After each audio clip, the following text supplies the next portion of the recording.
And I think FSU has a huge mismatch, and probably the biggest mismatch of the game tomorrow. I should say tonight, when this drops. The biggest mismatch is Florida State's defense against Virginia's offense, and I think you've got to turn that into a weapon for the Seminoles. Hey guys, it's Terrence Mann. You're listening to Hear the Spear, presented by Noel Game Day. Go Noles. Hey, what's up? This is Peter Ward, aka E-Dub, in the house. We're listening to Hear the Spear, presented by Noel Game Day. Go live, go Noles. Hi, this is Charlie Ward, and you're listening to Hear the Spear, go Noles. This is Terrell Buckley. You're listening to Hear the Spear, presented by Noel Game Day. No Bloody. But perhaps better known as the greatest corner to ever step on a football field, Deion Primetime Sanders. Great Deion Sanders, my brother. What's going on, man? I could wake up to that greeting every day, man. That was awesome. Hello, Noles fans. This is former Seminole Derek Brooks, and you're listening to Hear the Spear, presented to you by Noel Game Day. James Wilder Jr. What's going on, James? Thanks for having me on. FSOD, Florida State or Die, and go Noles. William Bar None Floyd. Gentlemen, what's up? What's happening, guys? This is Logan from Here to Sphere, presented to you by Noel Game Day. We have a big podcast for you guys tonight because we're going to be joined by our special guest, Ariya Massoudi. He is the host of the Tuck Talk podcast that you can check out on iTunes and other platforms. He also calls a variety of games on the ACC Network Extra. He's going to help the guys preview Florida State versus Virginia, which is going to be matched up tomorrow night at 7 p.m. on ESPN2. And then we're going to go over a lot of y'all's questions, also basketball related and football. And we're going to go over the quick hitters that we've had and news related to Florida State football and Mike Norvell. What's going on, guys? How you guys doing? What's going on? Really excited to see Florida State take on Virginia, I guess, tonight in the Tucker Center, and looking forward to speaking with Ariya. Yeah, I'm looking forward to this Virginia game, man. ACC is wide open for the taking, and this is a great chance for Florida State to put their mark on the conference. Student tickets have been sold out. I think they sold out in a little less than 5 hours, and then also I'm expecting the Tuck to be really packed. This is a big game for Florida State and good entertainment for fans in Tallahassee. Let's see. Let's jump straight into things here because we have a long interview up next with Ariya. So let's run into a couple football things related first. Trey McKitty is transferring to the SEC, and he's going to go join Kirby Smart in Athens at Georgia. Initial thoughts on that, guys? Yeah, I think McKitty was a guy that FSU wanted to keep, but I mean, he's just been through so much in Tallahassee. I can see why he'd want an opportunity to play somewhere else. And now he goes into Georgia, who we know has been extremely successful last couple of years. Bulldogs will also have Wake Forest grad transfer quarterback Jamie Newman. So I think there's the potential for him to have a big year for UGA. But also the Bulldogs have 5-star true freshman Darnell Washington set to arrive in the summer. So that should be an interesting battle between those two for the start and tight end job. Yeah, I can't blame him for wanting to win and win right away, considering he's been 6-6 and 5-7 his last 2 seasons here. So I can't really blame him at all for his decision. Yeah, I was watching Darnell Washington. I think it was in the Under Armour All-American game, if I'm correct, and he picks Georgia, and that is a big cat. Yeah. That is a big dog. Trey McKitty's big too. He's probably more lean than anything, but Darnell is just kind of a different animal. He's already NFL size, so Trey McKitty is going to jump into some competition right away too. But most certainly, if he wants to win right off the bat, Georgia is most likely a good pick there for him in Athens under Kirby Smart. So Willie Taggart is going to grab one of his guys that he had at Florida State. He's going to bring him to FAU. Defensive lineman Malcolm Lamar is heading down to Boca Raton to go hang out by the beach and the beautiful palm trees there. What are your thoughts on that one, Dustin? Because I know you've kind of been watching over this process for Malcolm, and he entered the transfer portal not too long ago. Yeah, I mean, I pretty much expected this to be the outcome of him entering the transfer portal. He was just kind of waiting for wherever Taggart was going to land and follow him there, because Malcolm Lamar, he's a guy that Taggart got to commit to Oregon when he was there, and then Lamar switched that commitment over to Florida State whenever Taggart was hired by the Noles. So just the relationship that he has with Taggart won out over everything else. And also at Florida Atlantic, I think he'll be able to be an instant contributor if he can get a waiver to be immediately eligible. Yeah, and one thing too, Marvin Wilson is staying in Tallahassee, obviously, and that was announced before their bowl game. Florida State's defensive lineman is still set for another run. The mob is still going to be in Tallahassee under Robert Cooper, Marvin Wilson, and Corey Durden. And then also you have your defensive ends coming back with Joshua Kando and Janarius Robinson. That's usually your initial thoughts of being the starting front there, which is obviously a nasty front too. You're bringing back experience that were all together last year and letting them run again. That usually is going to pay off for you in the end. I think it's not really a shock for Malcolm Lamar to hear the news, and Malcolm Lamar is going to join Taggart down there. And we might hear more players that might be going to join him in FAU in the next couple of weeks and during the offseason. Let's see here. Up next is Kyle Myers is expected to be a grad transfer from Florida State. Or he is, and he's going to be leaving Tallahassee. He didn't have he wasn't kind of a limelight of that defensive back unit at Florida State. He had a little bit of playing time here and there, and also, he's a smaller cat too, and I don't know if he's going to be able to be built in a sort of way, but he's kind of a smaller guy. He still had some playing time here and there. There wasn't a lot of consistency. That's kind of been the same way with Carlos Becker. Also, Carlos Becker is just kind of like a different animal. He's just ridiculously talented if you look at what he's done for the track and field team during his career at Florida State. But yeah, Kyle Myers, expected grad transfer from Florida State. Yeah, Myers is a Jimbo guy, and with the amount of talent that Florida State has in the defensive backfield, I just don't think he was going to get the playing time that he wanted to receive as a senior. Yeah, he's played sparingly throughout his career, so I wasn't too surprised. In a video that Florida State and Mike Norvell have released on social media, Florida State had their conditioning, a recap of their conditioning workouts under Coach Storms and the rest of the strength and conditioning coaching staff. And spotted was Warren Thompson in the first part of the video, and then also Travis Jay. There has been a lot of contemplation about what is Travis Jay's status. I know some people were also thinking that he may no longer be with Florida State. There was some rumblings that, there's still the situation like we've talked about on Here the Spear. If you listen regularly, he's been probably dealing with a few things with his high school and classes there. But seeing Travis Jay still with Florida State and working out, like you'll hear whenever we talk with Ariya Massoudi, I talked very highly about Travis Jay.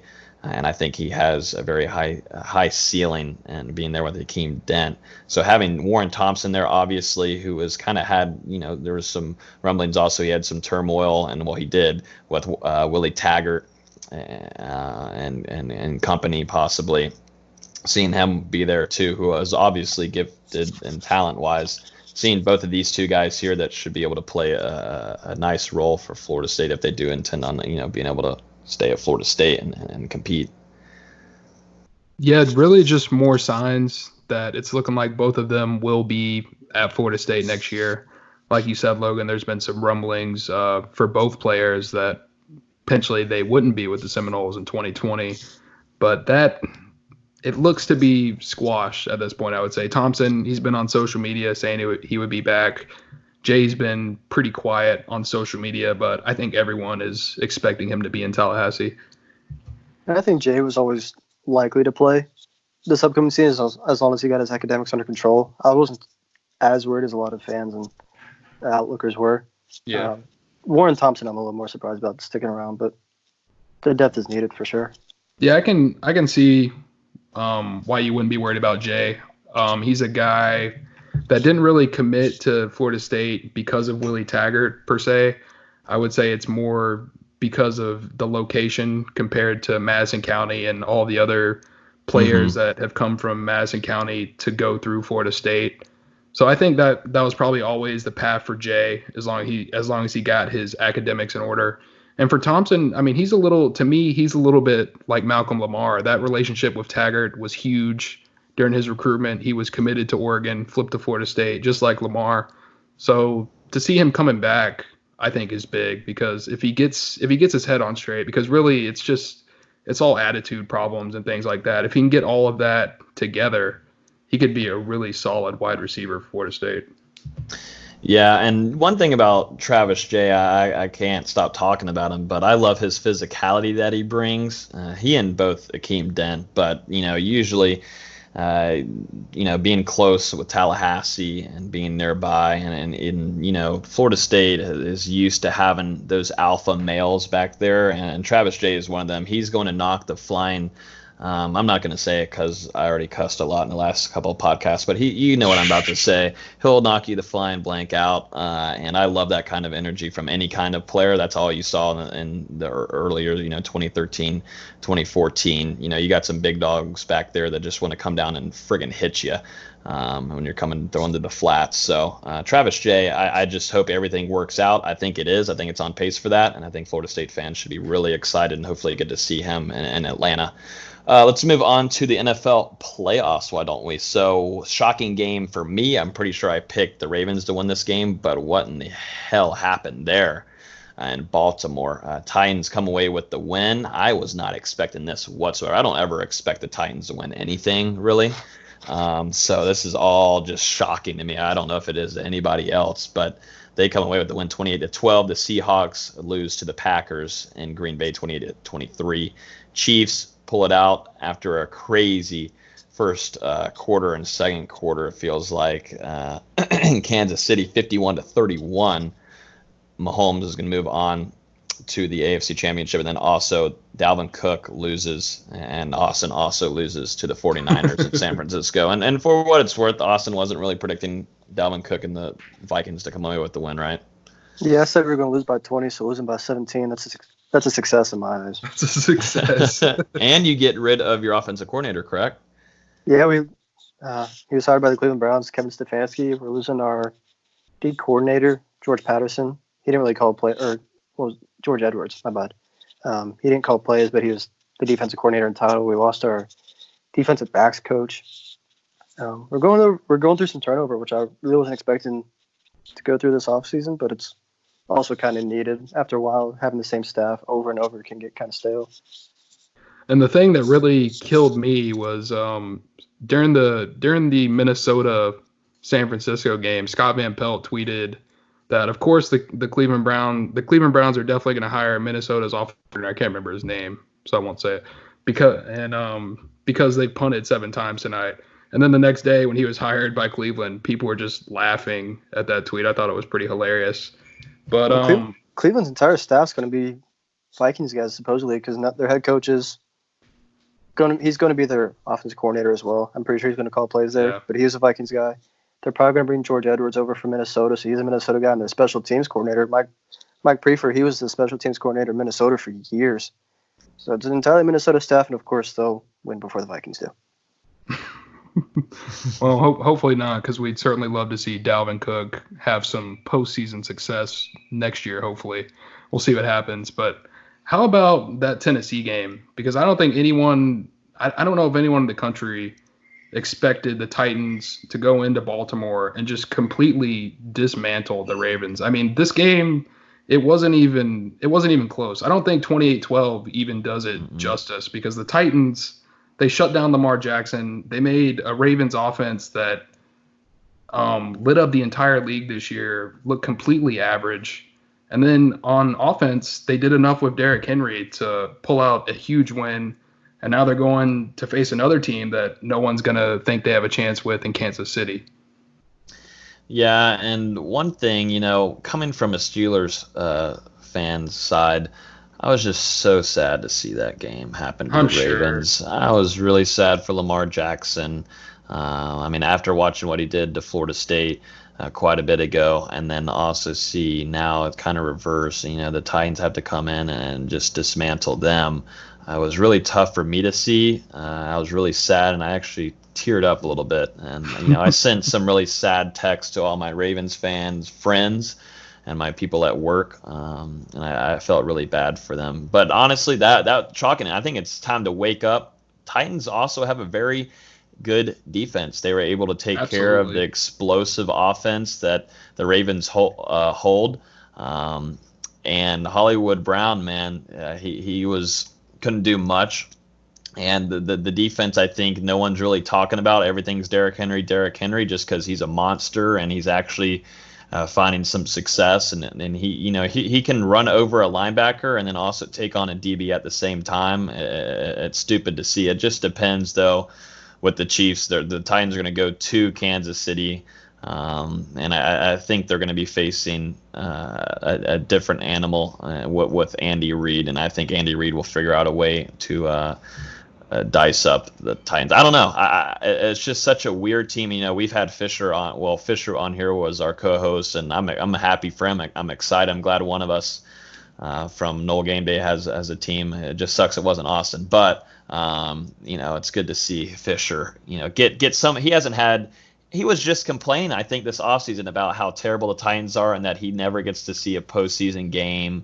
And so now it finally happens. All we had to do was kick him off the podcast. So I think it's good. And I think that Green Bay Packers game and that 49ers game is like a Super Bowl type game, I'll be honest. Because, Aaron Rodgers is Aaron Rodgers. And I feel like just now he's really heating up. He's had a good defense throughout the whole season, which he usually hasn't had in his career.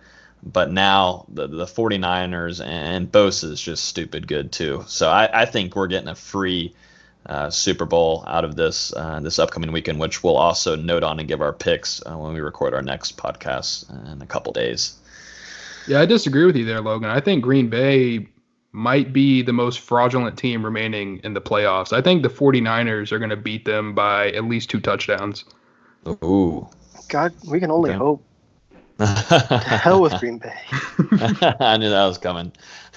And hey, I'm pulling for the 49ers here. I hope to be a San Francisco native. And, my Warriors have had a terrible luck and this whole entire season, not even luck, but just terrible play. And I guess the luck is also losing Durant. But I've also had a rough season there. And also my Giants, I don't even want to talk about them. I'm talking about the San Francisco Giants. We've had terrible seasons the last couple of years. So I'd be happy to see the 49ers get into the Super Bowl so then I can start bandwagoning that. No, I'm just kidding. I'm not doing that. Hell no. And also, I'm actually – go ahead. I was going to say I'm also rooting for San Francisco, but for an entirely different reason. One of my favorite country artists, I'm going to nerd out a little bit here. There's an underground artist named Tucker Beathard. He's the brother of backup quarterback C.J. Beathard. And their younger brother, Clay Beathard, died in a stabbing a few weeks ago. Yeah. And to see the way the 49ers have rallied around C.J. Beathard and that entire family, and they're buying all of Tucker's merchandise and supporting that entire family. I think even the owner of the 49ers flew out for the funeral. It's great to see, and I love to see them support that family. So they have my rooting interest throughout the rest of the playoffs. Most certainly. Kyle Shanahan has got an excellent quarterback, but he's also been able to hire really well, and they have one of the best defenses in the country and in the league, obviously. So I think it will be a really good game. And you know what? The Titans might shock us all, honestly. I would lose my mind. It'd be the weirdest Super Bowl having the Titans. You want me to tell you? I think they're going to. I think the Titans are going to win the Super Bowl. And one thing about them, like Derrick Henry talked about too in interviews, they don't say anything. They don't have like a player except for him that's really just on top of the world. There's 2 or 3 on one team, but you don't really hear much from the Tennessee Titans. I think that's what they're riding off on. Stay quiet, play the game. Don't go on social media. Don't do all this craziness. Just stay quiet. And it's just impressive to see them make this run. And I'm definitely rooting. For some reason, I'm tired of Patrick Mahomes already with me being in the AFC. I just can't stand it anymore. And I'd be for sure happy with Fisher having a Super Bowl. He deserves it. Appearance. Let's see here. What else do we have here? Also, Austin, you were talking about, you love your country and all this kind of stuff. This is off the subject, but Doak After Dark, after the spring game, I don't even know who the artist is. Do you? Yeah, John Party. He's had some number one hits these last few years. He's more traditional style country, like the 90s era of country. Mm-hmm. I was pleasantly surprised when he was announced as the headliner. The opener act, Runaway June, they're more of an underground act. They opened it up for Carrie Underwood this year. Not a huge fan, but John Party's pretty good. I was pretty happy when he was announced. Okay. Well, I ain't going. Yeah. I mean, I ain't going either, but that's because it's a 9-hour drive for me. And I'm not driving 9 hours for a spring game in John Party. Oh, that's funny. Me and Dustin at the same time. Oh, man. Raining down on Austin's country party there. My bad. That's fine. I'm used to it. I know you are. Hey, but it works in the DMs, right? No, it doesn't. Right. Anyways, we won't get too off subject here. All right, let's move on now to the national championship. Florida State. Oh, my. Wow. We're not in 2013, are we? Yeah, so number 3, Clemson. It doesn't feel like they got smoked, but they did, if you're looking right here at the score, which I am, 42-25. Coach Orgeron. They got smoked. Let's be honest. Yeah. And also, one thing about it, too, is Trevor Lawrence was not himself, I guess. He wasn't the god. He kind of went back to this is a very, let's just say, a badass, nasty. You felt like you were watching a 2013 Florida State defense. They'll come after you, obliterate you. Pruitt-type defense that he held in 2013 with FSU. But, Trevor Lawrence looked like how he was during the middle of the season, early part of the season with Clemson. He was off in a lot of ways, a lot of overthrows, and he was off target in a lot of ways. And they obviously, ETN couldn't get going either. He would have some kind of play here and there, but Dabo just couldn't handle the LSU Tigers and New Orleans. Yeah, but I pretty much nailed the score prediction, just to toot my own horn. Yeah. Last week on the podcast, I said 42-24 LSU. Final score ends up being 42-25. And it wasn't even as close as 17 points. I mean, Clemson was up 17-7. And from there on, LSU finished out the game on a 35-8 run. It could have been 49-25 if they really wanted it to be. Oh, absolutely. I think they could have put up 50, but they got a little bit conservative in the fourth quarter, trying to run the clock out. And I don't remember who called me out on Twitter for saying that Clemson's defense wasn't that good. But I think LSU, they proved that last night. It took a quarter and a half or so for their offense to get going, but after that, there was no stopping them no matter what Clemson did. LSU went on 2 or 3 90-plus yard drives for touchdowns. They had over 600 yards of total offense, 42 points, obviously. Two 100-yard receivers, a 100-yard rusher, the best quarterback in probably college football history, the most impressive season that we've ever seen from a QB. I mean, man, that LSU offense, just unstoppable. They broke Florida State's record, Austin. Well, real quick, though, and I'm going to be the one that says this. LSU had one extra game to be able to beat Florida State's. And you know what? What I'll also add real quick. ESPN SEC dick riders, I'm going to say that. Okay. Oh, they have the scoring record. Yeah, well, that most certainly that will be praised above them all, because all God and Jesus Christ is under Clemson and also Trevor Lawrence and Dabo Swinney. And also what needs to be talked about too, if I'm correct, hopefully I'm right on the age here. I am on Joe Burrow's. We're talking about quarterbacks here and being one of the best. Everybody's praising Joe Burrow. Obviously, an outstanding season. But, Jameis Winston also won his national championship as a redshirt freshman on his birthday, which I think he was turning 19. Random facts. And Joe Burrow is obviously senior. He's gone. Bye-bye. and he's 23 years old. If we can kind of start creating a conversation here, because I just saw, I just keep on seeing graphics from Bleacher Report and ESPN. Who was a better quarterback? Who would you have on your squad, Cam Newton or Joe Burrow? I think it's just because how, or how much Jameis has had, a tough season so far in his pro career. But in 2013, Jameis was nasty, and that offense was. But I'm just so tired of hearing, Joe Burrow, Joe Burrow, Joe Burrow. Jameis Winston was 19 years old as a redshirt freshman. He could have actually won a national championship in 2012 as a true freshman, being maybe like 17, 18 years old. At Florida State. Hopefully I'm getting the ages right. I think I am. I mean, I wish that conversation would be talked about more, because, I mean, this is a grown 23-year-old and Joe Burrow. Sorry, but, I just got to give some prop to Jameis Winston. I'm just tired of seeing the Cam Newton and Joe Burrow and all this. I get it. I mean, I get it. I get the love for Jameis. Obviously, he had one of the most impressive seasons from a freshman quarterback of all time, but Burrow's numbers are the most impressive of all time, barring age, year, style of offense, whatever. 76.3% completion percentage, 5,671 yards, 60 passing touchdowns to 6 interceptions. I mean, it's insane what he did, and we can credit Jameis for leading one of the greatest college football teams of all time. But if we do that, we have to credit Burrow with having the best individual season of all time for a quarterback. Yeah, and he also played. Joe Burrow most certainly played against better competition. You can say playing. Yeah, I think 7 or 8 teams were ranked in the top 25 that they ended ranked in the final top 25 poll that they ended up playing this year. And then I'll also say, though, for, these FSU fans listening, Jameis Winston absolutely whipped teams that Florida State was playing in their own conference and also outside, obliterating them until the end there with Auburn.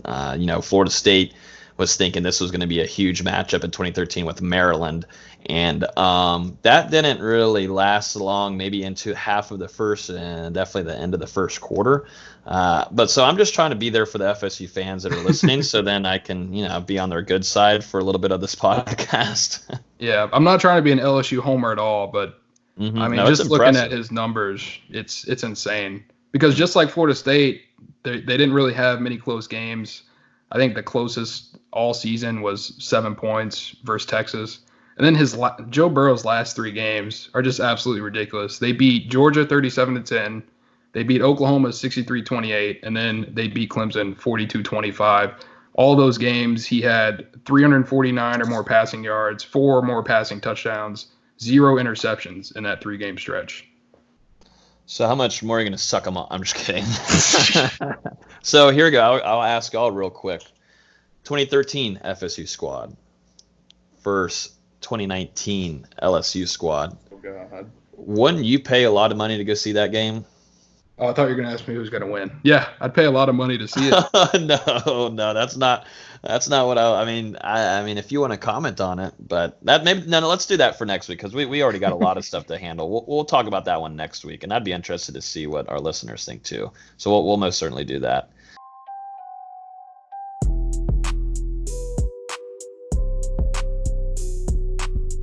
All right, guys, basketball segment now. We actually have a guest for this one, thanks to Austin here. We're going to have Ariya Massoudi, the host of Talk podcast, and he also does call a variety of games for the ACC Network Extra. Ariya Massoudi is going to be joining us tonight with Dustin and Austin to preview the big game between Florida State and Virginia on Wednesday night. What's going on, Ariya? Hey, Logan, appreciate you having me. I've always enjoyed Hear the Spear and excited to be on. Dustin, Austin, how are all three of y'all feeling about this game? Because Florida State's now ranked number 9 in the country. They're 14-2, 4-1 in the ACC, and they're going to be facing the Cavaliers, who are 11-4, 3-2, and they're no longer ranked, which seems crazy. And they're going to be playing at 7 p.m. on ESPN2. Florida State's 57-3 at home since 2016. What are y'all's initial thoughts heading into this game? I really like Florida State's chances. They've played Virginia tough the last few years. Even when Virginia's been the top 2 or 3 team in the country, they still played them tough. And now that their best scorer is Mamadou Diakité, they don't have a consistent offensive threat to really produce against a team like Florida State. The question is whether Florida State's going to be able to produce enough offensively. Yeah, I think this should be a pretty good game, and if Florida State wins, they'll just move even closer to the top of the ACC. Yeah, guys, I think for me too, watching Virginia, been able to watch a few of their games, and they don't shoot the ball nearly as well as I'm used to seeing a Virginia basketball team shoot it. And the thing is, like, if you're going to play at that slow of a pace, they're dead last in the country and pace of possession and pace of play. You've got to have an efficient offense, and right now they're struggling to move the basketball. They're struggling to hit shots and protect the basketball. And when you play that slow, you're going to have some ugly scores. Yeah, with their mover blocker offensive system, that's just constant movement between their two wings and a point guard sent it all up. Last year they had DeAndre Hunter and Kyle Guys shooting off those curl screens, and they can make those contested shots. They don't have those guys this year, and you can see it in their numbers. They're just horrible efficiency shooting. Just under 40% from the floor at 39.9%, 26.8% from three. They just cannot score to save their lives. Yeah, I mean, go ahead, Dustin. I was going to say also, well, in regards to that too, but this is going to be the first time FSU has been ranked higher since March of 2012. And Florida State being a home team now finally get to be back in Tallahassee, and maybe there might be, this is still Virginia coming in that, this could create a pretty good matchup for Florida State. And, being able to be at home, that's already sold out. Students have already booked that. I think in a matter of 5 hours, the Tuck will be packed. And I mean, this is a top 10 team that Florida State is holding right now and under Coach Hamilton. I get the feeling, guys, if Florida State hits, I don't know, say between 8 and 10 threes in this game, I have a feeling Florida State can win this one by double digits. And I don't think Virginia, they've never really been built to play from behind. And this is a game on the road that Virginia may fall behind relatively early. And so if you're FSU, the key is hitting some shots and see if you can't create some turnovers. Florida State's top 5 in the country and creating turnovers and forcing turnovers, I should say. In Virginia this year, they're 229th, if I'm looking at the KenPom numbers, in protecting the basketball. And so the best way to beat a pack line defense is to get points before the defense gets set. And I think FSU has a huge mismatch, and probably the biggest mismatch of the game tomorrow. I should say tonight when this drops. The biggest mismatch is Florida State's defense against Virginia's offense, and I think you've got to turn that into a weapon for the Seminoles. Yeah, like you were saying with Virginia's pack line defense, you're going to have to be able to shoot over them like Florida State did against Louisville. If Florida State shoots anywhere close to how they did against Louisville, it's a wrap. Florida State's going to win fairly handily. Because if you start making those outside shots, then the bigs are going to start sucking out further on screens, and you get easy lobs and easy slip passes. It creates so much when Florida State shoots well. And yeah, like you said, they don't have anybody that can produce offensively that can get past Florida State's pressure defense. It's going to take a lot for Virginia to overcome this, and I don't think anybody really expected that coming into this season. Yeah, and just to add to the offensive woes, Virginia is currently ranked 348th out of 353 teams in the country in three-point shooting percentage. No one on their roster shoots over 40% from deep. So if they don't come out and hit a couple early shots from the outside, this one could get ugly if Florida State turns up on defense like they have the last couple of games. Yeah, I mean, and for me, if you're FSU, I think the key is to make sure this doesn't become a down-to-the-wire basketball game, right? I think Virginia still has championship culture. I mean, it's a team that is comfortable playing in those low-scoring, low-possession games. And for FSU, I think that the best chance we have is if you take care of the game before it reaches the final 5 minutes. I think that's where Florida State can and should take advantage of Virginia. Yeah, and Virginia's just 1-2 on the road in the season, and anytime an opposing team scored more than 60 against them, they've lost. So Florida State just has a couple shots here and there that they've been hitting some of these other games, and it should be a win. But yeah, like you said, if they can take care of this early and take Virginia's spirit out of it, get the crowd into it, it's going to be tough for Virginia to come back because they're not built to play from the behind. And even when they had Kyle Guy and Ty Jerome and DeAndre Hunter, it was still tough for them to come from behind. Yeah, but if Florida State doesn't get an early lead and handle this game going after halftime, it really could turn into one that's just grinded out to the finish. I mean, these are two really great defenses. Virginia, despite their struggles on offense, they're still, if I'm correct, leading the country in points allowed per game, haven't lost a beat on the defensive side of the floor. So I'm really excited to see how the offenses go against one another. Yeah, the last thing you want to do is play to Virginia's strengths, and that's a slower pace and let them do what they want to do, let them dictate the style of play. If you speed them up and get them out of their comfort zone, it's going to be a lot easier for Florida State. Yeah, I think Mamadi Diakite might be a problem for Florida State. Just 6'9", 224. He's a senior. I mean, you might remember last year he hit some big shots in the NCAA tournament, but one player is not going to beat Florida State. I mean, we've seen Jordan Wara can score 32, and FSU's completely content with shutting everyone else down and letting the star have whatever they want. I think what the path that I see that could lead to a Florida State loss is one that, in college basketball, anybody on any given night can get hot from beyond the arc. And so Virginia's numbers are terrible from three.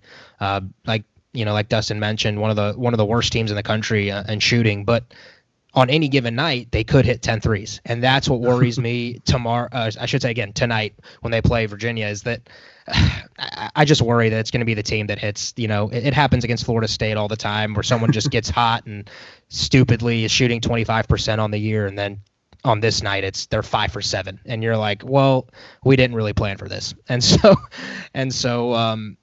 that's the one area I think and that could hurt Florida State is if Virginia's hitting shots, FSU is say like 4 of 20 from beyond the arc on the flip side, and also turning the ball over on the offensive end, because Virginia can cause some dysfunction on that side of the ball when they get into their pack line and they get set. But again, I like Florida State in this one. They're really hard at home inside the tuck, and I might be more worried about Virginia in a couple of weeks when they play in John Paul Jones Arena. Mm-hmm. Yeah, to your point about three-point shooting, they've got 4 guys that shoot more than 3 attempts a game. That's Kihei Clark, Cody Statman, Casey Morrell, and Thomas. Oh, Lord. What? Yeah, just Thomas. We'll go with him. Didn't prepare himself for that one. No, only one of them shooting above 29% from 3. But like you said, if one of those guys starts getting hot and forces the defense to step out on him a little bit more, it opens up for Braxton Key and Mamadi Diakite. So, yeah, like you said, limiting those shooters, making sure they're not getting hot. And then Virginia also doesn't have great depth. They only play 7 guys consistently, more than double-digit minutes. So if you can get 1 or 2 guys in foul trouble on the flip side for Florida State, it only helps them even more. Yeah, and it's just funny how that works with Virginia coming in as one of the worst three-point shooting teams in the country, and also having the potential to get hot from outside the arc and, who knows, score maybe their season high in points tonight. It's just that's just how basketball works. And it's funny, in recent years that seems like what happens to Florida State. A random three-point shooter will get hot and just torch them. Yeah, I think what worries me is say Kihei Clark, who shoots 39% from beyond the arc, decides, or has a night, just has a night, and that happens in college basketball. People have nights, and Jay Huff is a mismatch. I think 7'1", junior that can step out and hits the 3. I like his game a lot for the Cavs.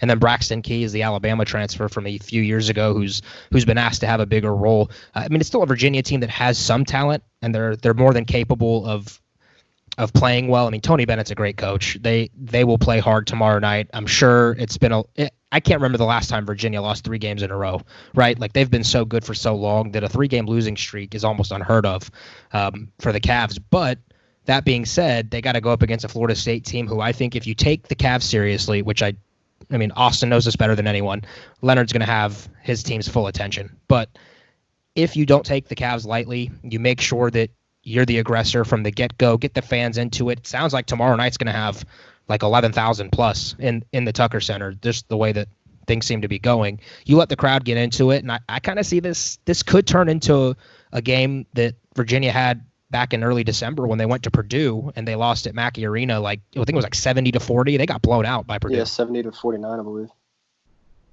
So, I mean, I think you have that scenario that could play out as well if Florida State's hitting some shots.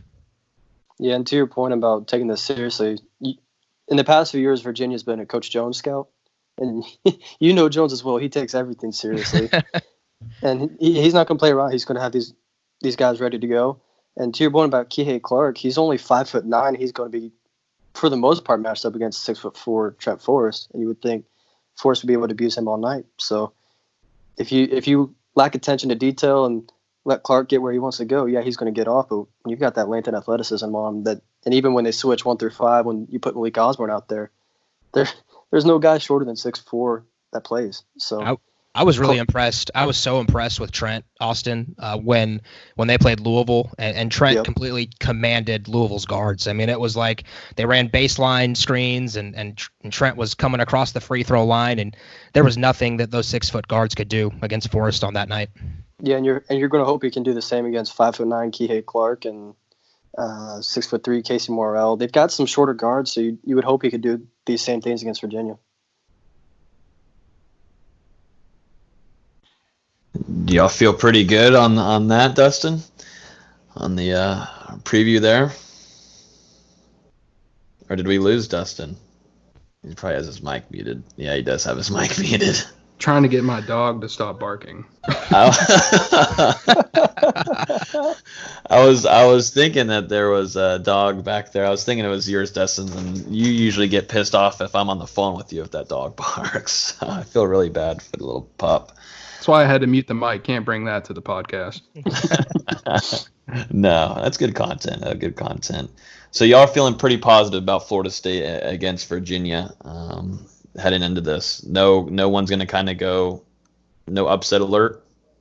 I mean, whenever you play Virginia, there's a chance, right? Like they play a weird, unique style of basketball that, I mean, I don't think Florida State's going to blow Virginia out. I think there'll be moments where you're probably nervous, maybe in the last 10 minutes or so. But yeah, I think Florida State probably wins this game, hits a couple free throws late, extends it out to 8 to 10 points. Yeah, I think Florida State opened as 6.5-point favorites, which for Florida State's been pretty big this season. And also the over-under was set at 105 to 110, depending on what site you're looking at. I'm taking the hard under on that one. But yeah, I think a Florida State blowout's more likely than a Virginia win, which is crazy to say, but I really see Florida State being able to dictate the pace and the terms of this game. I had a few things. Go ahead, Dustin. Yeah, I was just going to say, I think this one is going to be a tough battle, probably for the first 25, 30 minutes. And then Florida State, they're a little bit better offensively than Virginia, to say the least. I think those last 10 minutes, you'll see some clutch buckets from the Seminoles to extend the lead out to 12 or so by the end of the game. Before we run into score predictions at the end here from the preview, and so then whenever y'all get the score predictions wrong and Virginia upsets, so FSU Twitter can come after all three of y'all. I got a few things. So what's the toughest game for Florida State on the rest of the schedule, maybe outside of Duke, on y'all's thoughts for the rest of the season, conference play? I think it's going to come down to the away game at Virginia on January 28th, and then the home game against Louisville on February 24th. Outside of that, there's a couple more tough games like at Notre Dame and at NC State. But the Louisville and at Virginia game are going to be the two toughest remaining on the schedule, obviously outside of Duke. I, for the first time in a couple of weeks, can see a scenario where Florida State's like 15-5 in the ACC this year. And that's crazy for me to even think about. And the reasons for that are, one, the ACC is not as good as I think a lot of people thought it might be, right? North Carolina's down, Virginia's down. Really, after Duke, Florida State, Louisville, nobody's great. And so the opportunity to beat up on some of these lower teams in the ACC, which there are more of this year, I think gives FSU a chance to win 14 or 15 ACC games. And I feel really good about it. I think, like Austin said, Louisville's going to be really hard because I think Louisville's going to remember that Florida State embarrassed them at the KFC Yum Center. And so if you don't think Chris Mack will have his team fired up and ready to go, I'm sure he will. And so other than that, like a lot of tricky games are at home. And so I give Florida State a pretty good chance to end with at least one of the best 3 records in the ACC.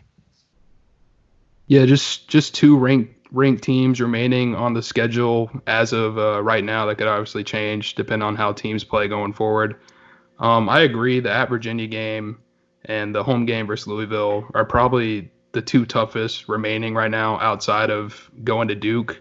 And I think some sneaky tough games could be getting Syracuse at home and also going to Clemson on the road. They've each had some big wins recently, and I'm sure they'll be playing better by February. Yeah, I'm with you. I think Clemson's a lot better than I think they were playing when Florida State played them the first time. And another thing to note about that Louisville game, it comes 2 days after playing NC State on the road. And NC State's a solid team this year in the ACC, so that Louisville game is going to be tough. Yeah, the ACC kind of screwed Florida State over with a lot of Saturday to Monday turnarounds. Like, Florida State has to play at Duke on a 2-day rest on the road. I mean, that's just – I'd like you to look at how many times Duke has to play on a 2-day turnaround that's not within Tobacco Road and not a 15-minute bus ride back home. Well, yeah, I'm pretty sure our game against Duke, I'm pretty sure they'd play at North Carolina that Saturday. Right, so they'll be back home within half an hour. Yeah. That's messed up. Speaking about the ACC and continuing the conversation, it's been a weird conference. You know, it's been known for this conference to have some really good basketball, but it's been all over the place this season. Only 3 to 4 teams right now could earn bids, and it's been very uncharacteristic of the ACC to have, you know, some teams dwindling down and might be going through a down year. What do y'all think of the ACC as a whole? You know, I expected it to be a little down this year just because they were losing so much talent. I think they lost every single player from last year's All-ACC first and second team, that's unheard of in any conference. But I wasn't expecting it to be this bad, especially the North Carolinas, the Syracuses, the Miamis. I was expecting those teams to at least be able to tread water and potentially make the tournament. But at this point, depending on the bracket you look at, bracket projections you look at, there's only 3 teams making it, and that's Florida State, Duke, and Louisville. Some have Virginia in their bracket matrix, who compiles all the bracketology reports out there. They have Virginia Tech as one of the last few teams in, and North Carolina State just hanging on the outside. But yeah, I wasn't expecting the ACC to really be this bad, and I don't think anybody was. Yeah, I'm really surprised. I mean, North Carolina completely turning into – I mean, they're not going to make the NIT at this rate. I mean, they're not. I mean, Virginia, you would think that they'll get it right, but Ken Palm projects them at 18-12 and 10-10 in the ACC. Is that good enough in this year's ACC to get a NCAA bid? Maybe not. And so I think Duke's a very good basketball team with a lot of talent, obviously. But as you saw tonight, Clemson knocks off Duke. And so the ACC doesn't have any bona fide stars. Louisville has proven that it's going to struggle against athletic teams that have elite guard play. And so I'm surprised. I think the middle of the ACC has taken a step forward, right? Like, I think Pitt's taken a small step forward. I think Notre Dame's a little bit better than they were last year. Virginia Tech's playing a lot better than I think a lot of people expected them to play. And some of those bottom feeder teams have taken little steps forward, and some of the big time players have taken a small step back. And I think what that gives you is a very middle of the road ACC, right? Like, it's not better than the Big Ten, who's fantastic. I mean, the Big 12 is better. The Pac-12 is actually, I can't believe I'm saying this, but the Pac-12 might be better than the ACC. And so you're looking at some of these smaller conferences too, and you can make a case that the A10, well, I wouldn't go that far as the A10, but like the Big East, maybe right on par with the ACC this year. There's 2 or 3 really good. Butler is really carrying the flag out there in the Big East. So, yeah, it's down. But you know what? If you're Florida State, you capitalize, right? You finish top 3 in the ACC, maybe take the ACC regular season crown if you can, put a banner up and get to the conference tournament, and maybe you win a conference tournament title as well. Yeah, to your point about Virginia Tech, and my preseason predictions, I had them finishing last in the conference. So way better than you thought. Yeah. So better than you thought. Those bottom feeders, Georgia Tech, they're playing a lot better now that they have Jose Alvarado back. Virginia Tech's playing much better than anybody predicted they would, considering they lost a good majority of that roster. Clemson's won at North Carolina and against Duke their last 2 games, so they're doing better than they thought. Pitt's doing a lot better than people thought. So, yeah, those bottom feeders that you expect are doing better, and then those those big fish, they're not living up to par. It's just a really strange year around college basketball. It feels like a lot of top teams are losing games they probably shouldn't. The ACC, you're looking at maybe like you said, Logan, four to five teams right now that could get bids in March, when normally it's 8, 9, 10 programs from this conference going to the tournament. So just all around, it's a very strange year. I don't really think there's a national championship favorite at this point. It's been strange. Yeah, to say the least. Florida State's ranked number 9, Duke number 3, but like Ariya just said, the Tigers at home have the upset once, I guess you can say again. They finally got their win against North Carolina. But yeah, Duke goes down 72, and Clemson's got 79 tonight. Does the ACC run through Tallahassee right now in the Tuck with Duke losing? Is Coach Hamilton right now the I guess you can say king of ACC, at least for right now in the ACC in the season? But does this really run through the 8-5-0? This is definitely their best chance they've had to win the ACC since 2012, and there's no doubt about that. And it'll be their best chance for the next few years, just because Duke's always going to be up there. And just in all of college basketball in general, this is their best chance to reach a Final Four in a long time. Yeah, I think I agree with Austin. I mean, isn't it funny, like after last year, you just temper your expectations, right? If you're Florida State, in the offseason, you're like, yeah, they lost 6 players, and this might be a bit of a rebuilding year. They'll still make the tournament, but maybe they won't be a Sweet 16 team again. Well, here we are. And so, I mean, you're only a subject of your environment, as I like to say, and right now the environment is college basketball's down. There's not a lot of great teams, and in the ACC specifically, there are 4 teams ranked in the top 50 of Ken Palm's rankings, and usually it's like 9 or 10. And so Florida State's got a chance, guys. I mean, Florida State's got a chance to go, like I said, maybe 15-5 is me being way too reasonable. Like, do we see 4 more losses on FSU's schedule? Maybe not. I don't know. It's the odds say yes, you're going to lose at least 4 to 5 more times just on college basketball and road games, and it's hard to maintain the same level night in and night out. But I don't know. FSU's got a chance to have a really nice year. Yeah, and I think Leonard Hamilton really does a good job of making sure this team stays on edge. I mean, no matter the game, no matter the competition, they normally come out ready to compete. So I think we'll definitely see the same mantra throughout the rest of the ACC schedule. One thing I'm really interested to see come the next time the polls come out is, will FSU be the highest ranked team in the ACC? Right now, Seminoles are number 9, Duke's number 3. They just lost at Clemson. If FSU wins tomorrow and on Saturday at Miami, do you think they're the highest ranked team in the ACC? There's certainly a good chance, because if the voters are just going to see Clemson and they're not going to see, they've started to win these last few games. They're just going to say, oh God, Clemson sucks. And they might move Duke down to 8, 9, 10, or some voters are just going to say, oh, it's Duke. They'll be fine. Keep them at 4. We'll see. Florida State is going to be facing the Virginia Cavaliers. Virginia is 11-4 and 3-2 in the ACC this year. It's going to be at 7 p.m. on ESPN2. There is going to be a packed Tuck. The student section is already sold out in a matter of 5 hours, like we talked about earlier. Y'all ready to give some score predictions so Twitter can kill y'all later? Yeah, sure. No, we get killed. We get killed on Twitter no matter what. Yeah, exactly. It's Twitter. The collection of smartest individuals around the world is on Twitter. Yeah, I guess I'll start us off. The theme has been Virginia. When they've lost, they've let up more than 60 points. And since I think Florida State's going to win, I'll say Florida State 62, Virginia 51. Actually, really close to what I selected. Like I said, I think this one's going to be grinded out. Florida State pulls away in the last 10 or so minutes. I think MJ Walker is going to hit a few clutch shots. He's really been playing well recently. I've got FSU 64, Virginia 52. I will go a little bit lower on the score. I think, let's see. So So Ken Palm has this at about a 61 possession game. I'll say Florida State 58 and Virginia 52. Okay. Ooh, Okay. nobody in Tallahassee.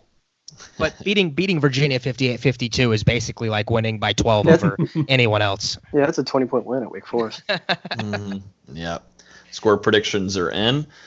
Let's see here. So let's run through a little bit of the Q&A here while we have Ariya, and then we're also at the end he's going to talk a little bit about his thoughts on Mike Norvell. We'll go to the football just for a second at the end, but let's run through this Q&A. Always thankful for you guys chiming in and creating some good content for us. This is from @DM Frank from Twitter. He asks, can Ham be our next athletic director? Pretty please.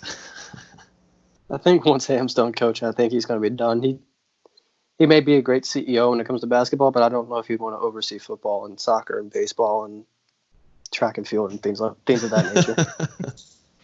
Sounds like Ham, after he retires, wants to probably go all in on the music label that he has. Yeah, the gospel music.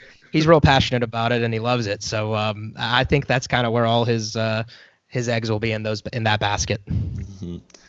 The next question here is from GR Null15. Asks, Leonard, unfortunately, won't be coaching for much longer due to his age.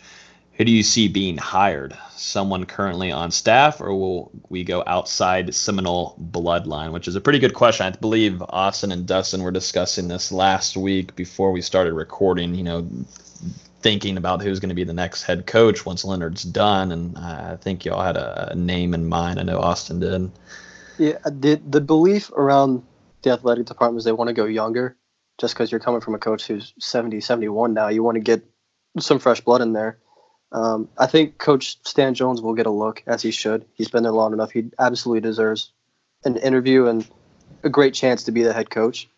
I really think Dennis Gates, the former assistant, has a phenomenal shot at the head coach, depending on how he does at Cleveland State this year and next year and however much longer he's there.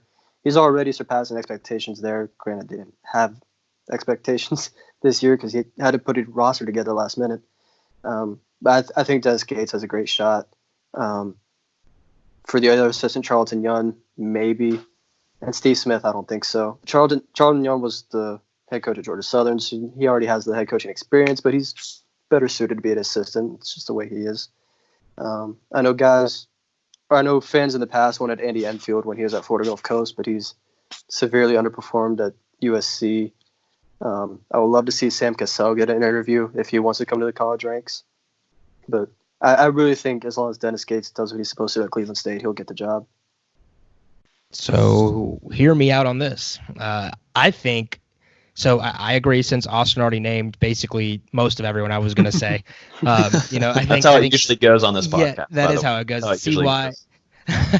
CY and Dennis will probably be at the forefront. Sam Cassell's an interesting one, which I think is why I start to turn to names like Jeff Peterson or Luke Laux, guys who are on NBA staffs right now or in NBA front offices that could maybe get their shot, as a head coach somewhere. Luke Laux is a brilliant basketball mind, and he's doing great things with Golden State. And so I could see there's this urge right now in college basketball to start hiring former players, right? Like Penny Hardaway and Jawan Howard. You're starting to see that sports go in trends. And so once a trend starts, everybody seems to follow. And so you could see that move to the NBA. And I could see, like you said, Sam Cassell, a guy who's on a coaching staff now. And so that would be interesting. And then there's always the wild card of who's Florida State's athletic director and what connections does that person have, right? Like if they're at a school that has a really good basketball coach, maybe they're not connected to Florida State in a traditional manner, but they're connected to the AD. And so you just never know. Yeah, to your point about Jeff Peterson, he's with Brooklyn Nets, and the other assistant GM there is Andy Birdsong. He was also a Florida State graduate assistant or manager. So he's another name to keep an eye out for. Yeah, I pretty much agree with all of those names. I think there's an outside chance FSU looks at a coach at a high mid-major program, depending on the perception of Florida State basketball has totally changed over the last couple of years. And now it's a job that I think some would look at as a destination job, because Leonard Hamilton has proven that you can bring elite talent to Tallahassee and you can turn around an entire program. I just think Dennis Gates would be such a seamless transition, because Gates spent time as a graduate assistant under Coach Ham. Then he became an assistant coach under Coach Ham. And their demeanors are so similar, and they're both so family-oriented, and they're both such great recruiters and such great family men. I really think not only is he a great coaching fit, it's a great family fit. It kind of seems like, doesn't it, that like the reason Dennis decided to go to Cleveland State was to get some experience so he could be a candidate, and be a qualified candidate for the Florida State job, because Dennis took over maybe the worst job in college basketball, which Cleveland State had like 1 or 2 scholarship players available by the end of last year. And so Dennis has been tasked with really having to put together an entire team from scratch, it feels like. And the only reason you take that job is if you believe that you need to start getting experience somewhere. Yeah, and he's done fairly well considering his circumstances. I think they're on a 3-game winning streak right now. Yeah. With wins against IUPI, Youngstown State, and Detroit Mercy, they're not great teams in the Horizon League, but they're okay enough. We played Detroit Mercy a few years ago. As long as he can continue having success there, yeah, I absolutely believe he's going to be one of the top few candidates. Can I pose a question back to you guys? Of course. Let me ask you it this way, not to like, have a rebuttal to GR Knoll 15, but what if Leonard Hamilton isn't done coaching for a while? I mean, Leonard's in great shape, and he's in great health for his age, and I mean, who's to say Leonard doesn't have 5, 6, 7, maybe even 8 more years in him? I mean, when you talk to Leonard, and Austin he has no intentions of slowing down right now. I mean, his program is starting to take off into the vision that he's had for it forever. And so I'd have a tough time believing, if he's still in great great physical shape, that he wouldn't continue to want to coach. And it sounds like when you talk to him, he wants to be around for a lot longer.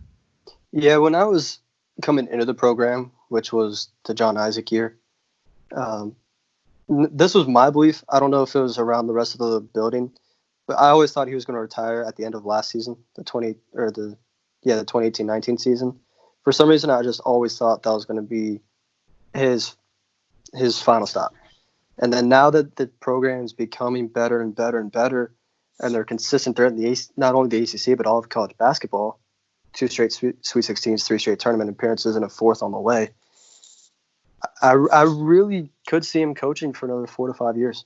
I absolutely could, and maybe even past that. Like you said, he's in great physical health. He'll joke and say he doesn't want to be around his wife that much. he just loves the grind of the college basketball season, and that college basketball team is his family at this point. I won't go into all the specifics about him because that's his personal life and all about that, but he loves Florida State, and he loves that locker room to death. Yeah, and it wouldn't surprise me to see Coach Hamilton stick around for another 5 years or so, just because, like you guys have said, of what he's built right now, what he has under his belt, and what he has coming in. I mean, you have some big-time recruits, Scotty Barnes, obviously coming in next season, and some other guys potentially as well, depending on how things shake out. So I don't see why Leonard Hamilton would want to step away from a situation like this. He's finally got this program rolling exactly like he wants to. Y'all, next year's team is going to be incredible. That's all I can tell you right now. I mean, well, Scotty Barnes signed, so I can talk about him. But Barnes and Calhoun, I mean, those are 2 guys that are instant impact. And you talk about, even if you were to lose, worst case scenario, you lose both Vassell and Patrick Williams this year, you're still going to have a loaded team next year with everyone else coming back and adding a couple of those pieces. Now, if one of Vassell and Patrick Williams decide to come back, even better. You're a top 15 preseason team. And if both of them, for whatever reason, decide to come back, I mean, you can start dreaming about Final Four good talent. Mm-hmm. Yeah, and I know the ACC is just cursing under their breath because they're like, oh, thank God, we're finally not have to deal with Trent Forrest anymore, but now you have a 6'9" point guard stepping in with Scotty Barnes. So it's just more length and depth and athleticism for Coach Hamilton. And, man, I would just love if Trent – I've been saying it for a couple months – I wish he was a junior this year. I wish he had one more year, because him next year with Scotty Barnes and the rest of this developing talent that's currently on FSU's roster, I mean, it could be insane. Mm-hmm. And to Aria's point about Sartor Calhoun, I don't feel like he's getting mentioned enough from these recruiting ranks. I've heard from a couple people that he's had to be talked out of testing his luck in the NBA after this JUCO season to come back to Division I college and play for Florida State. He's that talented of a player, and he's arguably the best shooter Florida State's had in a long time.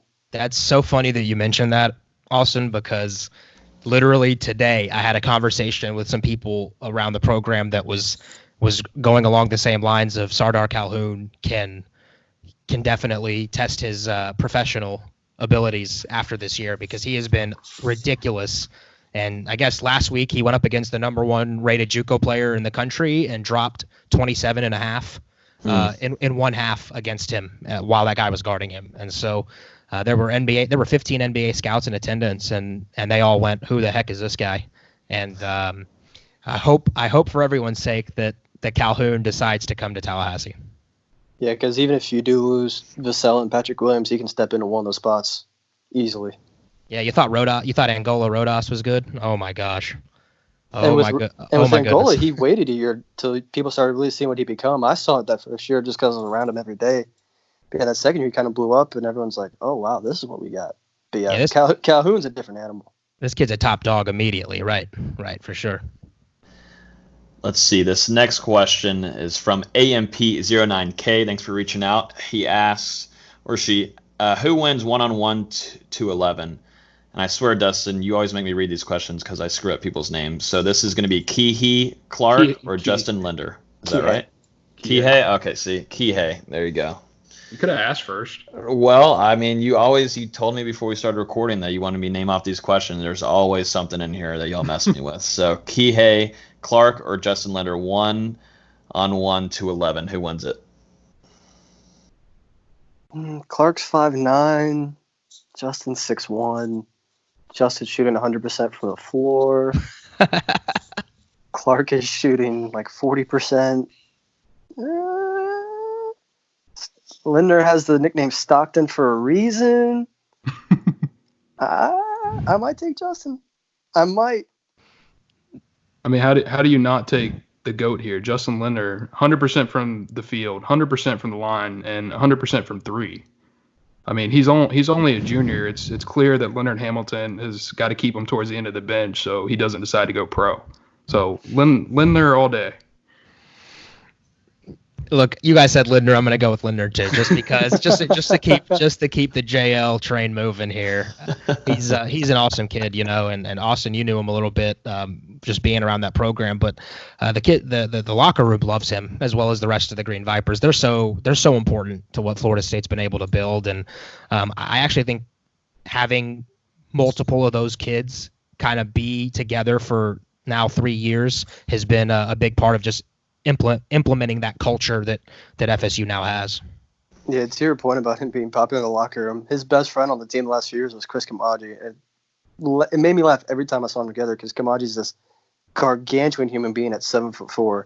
You have Justin, he's tall at 6'1", but compared to the rest of the basketball team, he's short as you know what. It just cracked me up. But yeah, he's really popular inside that locker room, and as is all of Green Team. Will Miles is the class clown. Harrison Prieto is the weatherman, and he keeps people laughing as well. That whole Green Team Vipers, they're very popular in that locker room, and they've been a huge part to the team's success. This next question is going to be coming from Heath, a regular listener from Here the Spirit. I'm McCall. You is his Twitter. Who do we have that can man-to-man guard Huff? He's 7'1" and is a tough matchup for Malik Osborne. And on my end of things, just from watching basketball, I don't watch it all the time, but watching Malik Osborne, I love his energy that he brings, and it kind of revs up the crowd too. And I think it brings a lot of energy, and he obviously talks a little smack too. But I love that kind of vibe that he brings to Florida State. But who's going to be able to guard Huff? Who do you put on him? And it's going to be a tough matchup if it's set for Osborne being at 7'1", coming from Virginia.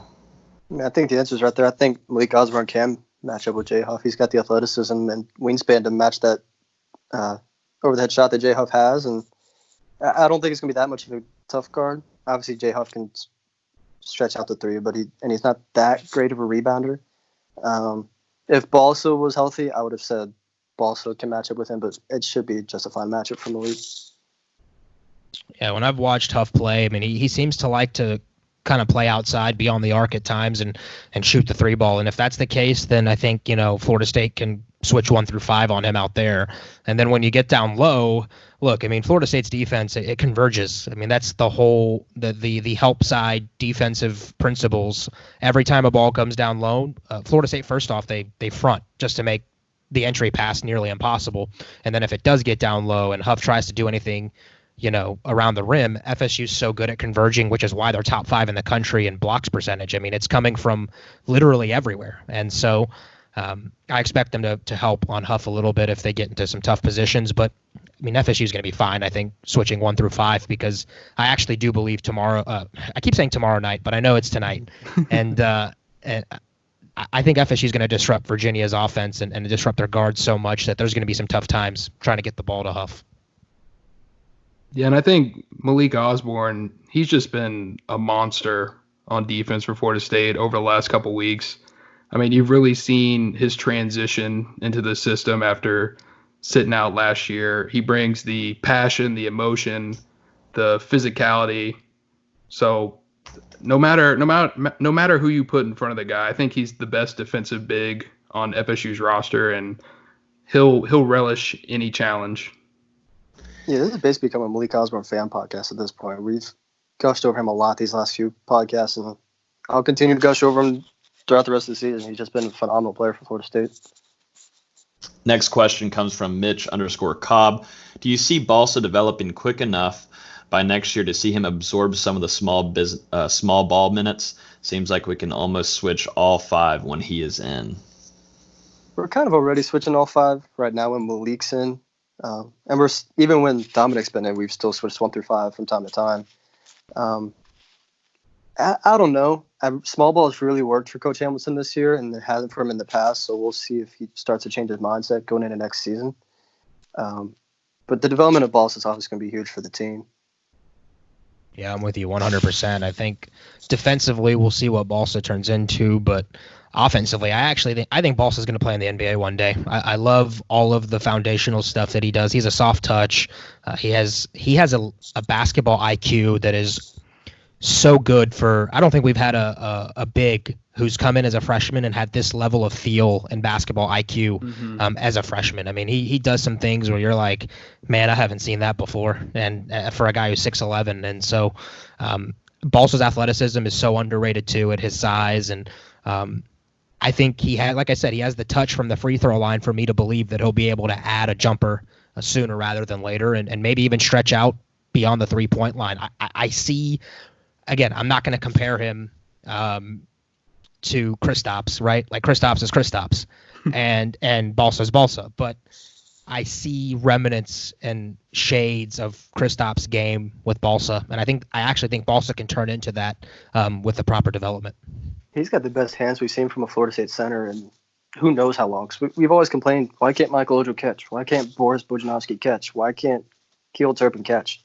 Like, we've complained about this for years now. We finally have a center that can actually catch the ball and has an array of post moves.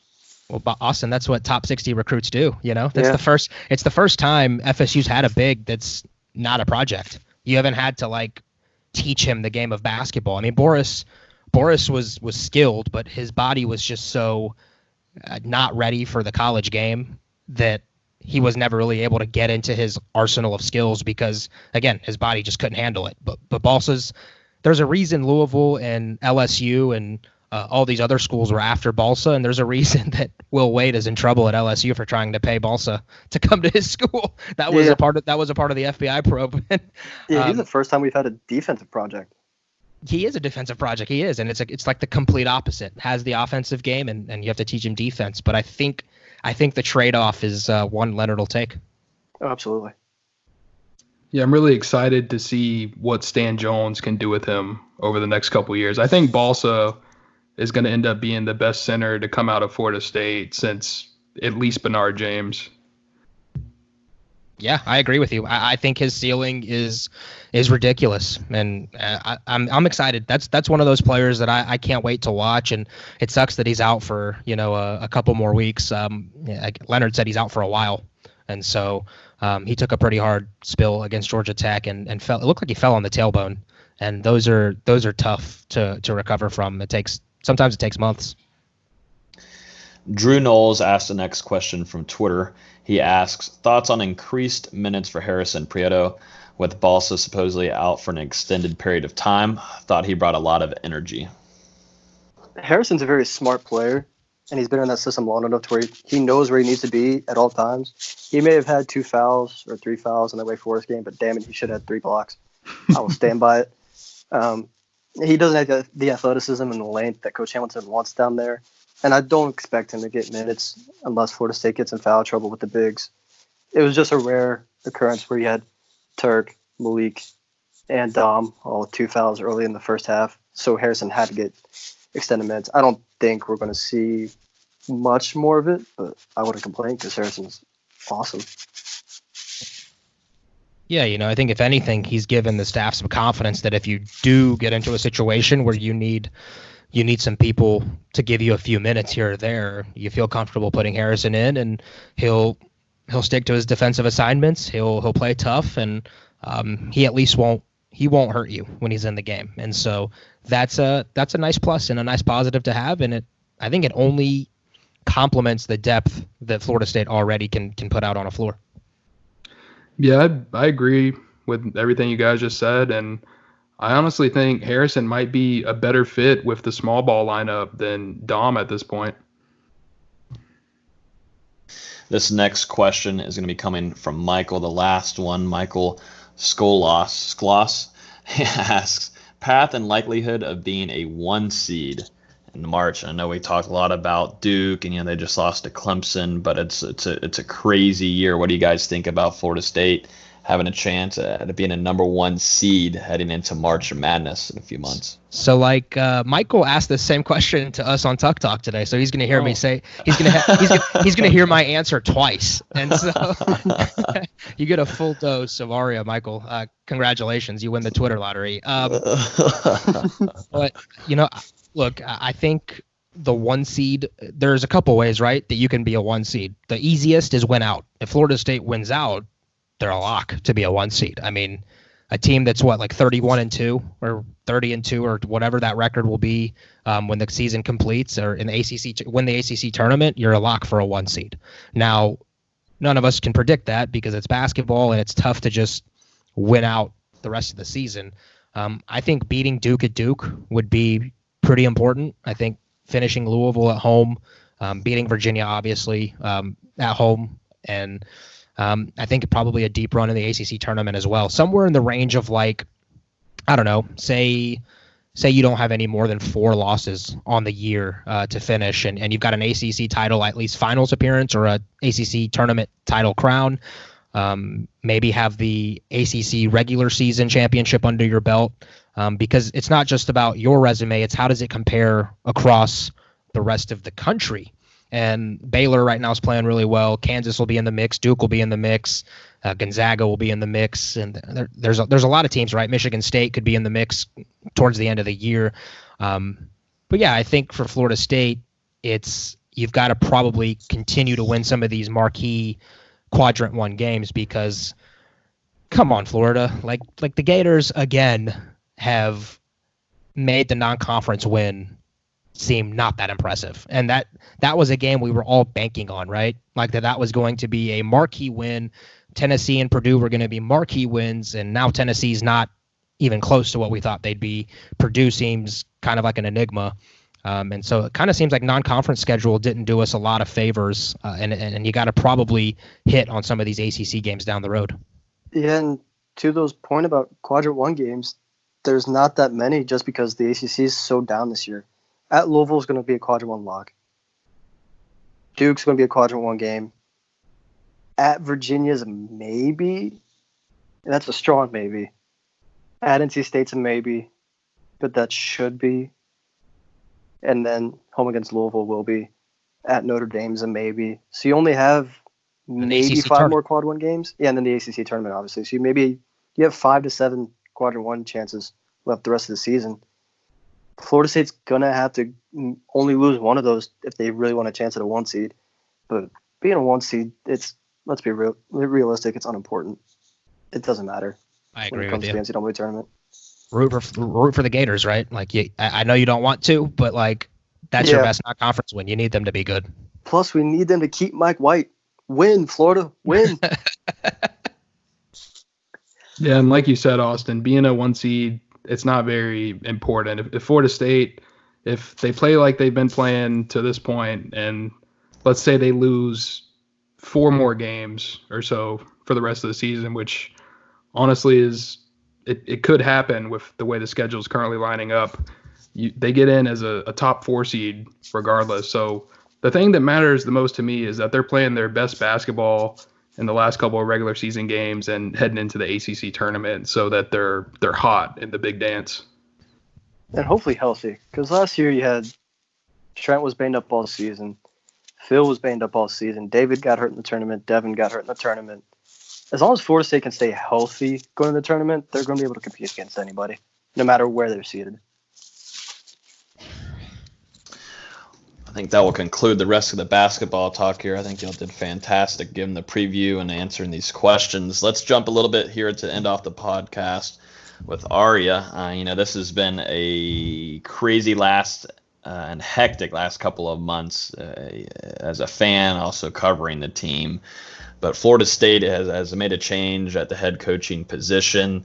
New staff is already in, and there's still more on the way with off-field roles, etc. But Mike Norvell, the era has begun, and also, you got the spring game coming up in a couple of months too. And this is we were, when covering Florida State and Willie Taggart coming in, there was a lot of hype. You thought this might be the guy that really, knows his players and, might be able to continue Florida State's, bring back what Florida State fans are used to as a program, being able to compete, just being able to compete with Clemson. And, it's a whole 180 the last couple of seasons. Ariya, how do you feel about Mike Norvell and just your initial thoughts so far with the process of him coming in and what he's done so far, building his staff, how he's talked to the fan base, the press conference, just your thoughts on him? I think the initial returns are positive, and I guess I should preface this by saying, we felt a lot of positivity and a lot of optimism with Willie Taggart as well, right? Like when he first came on, he said all the right things, and certain things were going Florida State's way in the recruiting trail and with some coaching hires, and you thought, look, this is going to be it. I mean, Willie loves Florida State. It's going to happen, and I think we've got to be a little bit cautious, right? Until the actual games start, you've got to be a little cautious now. And but Mike Norvell has brought a buzz around the college football world that I don't think you saw with Willie.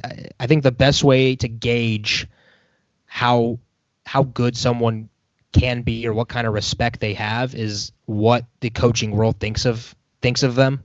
Mm-hmm. And I can't think of a single. I've read only positive things, right? From head coaches all over the country, from assistants. Everyone thinks Mike Norvell is a home run hire, and there's some NFL buzz about they think Mike Norvell's a really talented head coach, and so that's a lot of positivity and something to be really optimistic about. And so then you look at his staff, and he's hiring a bunch of really good coaches. Just watch some YouTube videos that some of these assistants put out, and you get immediately that they're teachers of the game and that they practice the basics. You're not going to have, incohesiveness. I do believe Mike Norvell will get the discipline and will get the fundamentals of the football program back to a level that you can compete again into the upper echelon. But yeah, I think I like the hire, and it's growing on me by the week, and Norvell's as nice as can be. He's really good. He's that mix between Jimbo and Willie, in that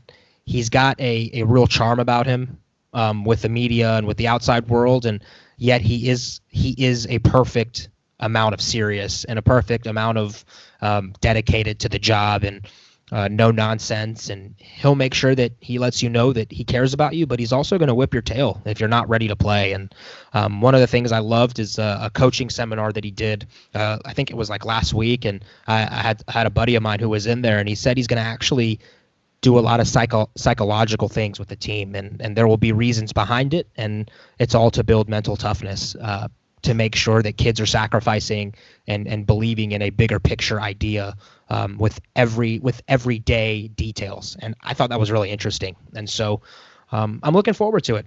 Again, like I said, you got to wait till the first game of the year to really have an opinion, but he's doing all the right things. Florida State's going to be opening up their 2020 season in Atlanta against West Virginia. Just real quick, though, Florida State and under Mike Norvell, he has put together a staff pretty rapidly.